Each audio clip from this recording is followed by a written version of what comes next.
महाराष्ट्रात आता देशी गायींची ओळख राज्यमाता गोमाता अशी असेल। भारतीय संस्कृती जपणाऱ्या देवाभाऊंच्या महायुती सरकारने हा मोलाचा निर्णय घेतला आहे। या संबंधीचा शासकीय अध्यादेश नुकताच जारी करण्यात आला आहे।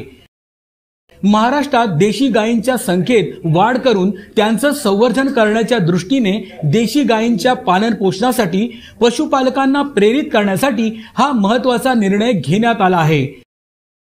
राज्यात देशी गायींच्या संवर्धनासाठी प्रति गाय प्रतिदिन 50 रुपये अनुदान देण्यात येईल।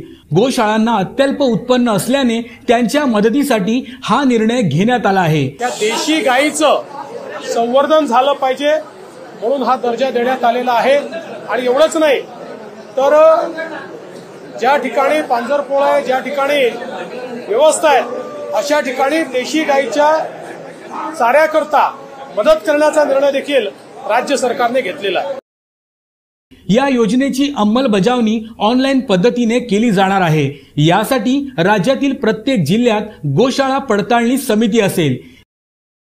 या निर्णयामुळे गोमातेचं रक्षण होणार आहे।